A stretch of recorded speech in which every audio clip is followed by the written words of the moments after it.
Selamat datang pada video pembelajaran praktikum Histologi Sistem Integumentum bagian 1. Saya Triani Hastuti Hatta dari Departemen Histologi Fakultas Kedokteran Universitas Hasanuddin. Setelah mengikuti praktikum Histologi Sistem Integumentum, diharapkan agar kalian mampu untuk menyebutkan jenis kulit tebal dan kulit tipis, mengidentifikasikan kulit jari, membedakan karakteristik mikroskopis stratum basalis, stratum spinosum, stratum granulosum, stratum lucidum, dan stratum corneum, dan mengidentifikasikan stratum basalis, stratum spinosum, stratum granulosum, stratum lucidum, dan stratum corneum. Nah, itu adalah capaian pembelajaran kalian. Sekarang marilah kita memulai. Sekarang kita mulai untuk kulit tebal. Yang termasuk kulit tebal adalah kulit jari, baik pada telapak tangan maupun pada telapak kaki. Kulit terdiri dari 3 lapis, yaitu epidermis, dermis, dan hipodermis. Namun pada gambar preparat kulit jari ini hanya terlihat epidermis yang terdiri dari 5 stratum dan dermis yang terdiri dari 2 bagian. Nah, kira-kira ada yang bisa sebutkan lapisan-lapisan tersebut?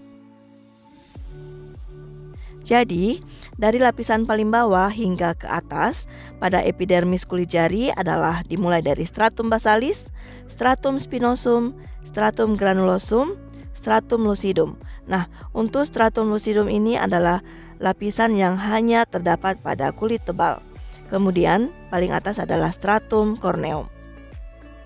Stratum basal merupakan stratum paling bawah dari epidermis kulit, sehingga selnya disebut sel basal, terdiri dari 1 lapis sel kolumner. Memiliki tautan sel atau sel junction berupa hemidesmosom yang mentautkan antara sel basal dengan membran basalis di bawahnya, dan sel junction berupa desmosom yang mentautkan sel basal dengan sel basal lainnya, dan sel basal dengan sel keratinosit di atasnya. Sel basal ini selalu bermitosis. Stratum spinosum berada tepat di atas stratum basal, terdiri dari 4 hingga 6 lapis sel poligonal kuboid dan merupakan stratum yang paling tebal pada kulit. Spinosum berasal dari kata spinos atau spine, yang artinya adalah memiliki duri-duri di sekeliling selnya. Duri-duri ini merupakan desmosom yang berupa tonofibril. Di gambar tampak sel spinosa yang ditandai dengan warna kuning dan tonofibril dengan garis warna hijau yang menghubungkan sel spinosa. Stratum granulosum mudah dikenal di antara stratum lainnya karena berwarna kecoklatan. Terdiri dari 3 hingga 5 lapis sel poligonal squamous atau sel gepeng hingga menjadi sel datar pada bagian atasnya. Memiliki granula keratohyalin pada sitoplasma yang membuat sel-sel ini tampak berbintik-bintik gelap. Granula ini akan bereksositosis dan membentuk lembaran lipid yang membantu kulit tetap lembab karena lembaran lipid ini mengurangi proses pengeluaran air melalui kulit. Stratum lucidum hanya terdapat pada kulit telapak tangan dan telapak kaki. Terdiri dari 3 hingga 5 lapis sel datar yang tidak berinti lagi.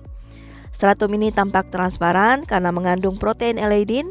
Oleh karena itu, kulit telapak tangan dan telapak kaki terlihat lebih transparan dan jernih dibanding kulit tipis. Stratum corneum terdiri dari 15 hingga 20 lapis sel mati yang berbentuk sel datar yang tidak berinti lagi. Pada stratum ini, sel-sel yang sudah mati mengalami proses desquamasi atau terlepas, dan bagian terlepas ini dikenal juga sebagai stratum disjunctivum.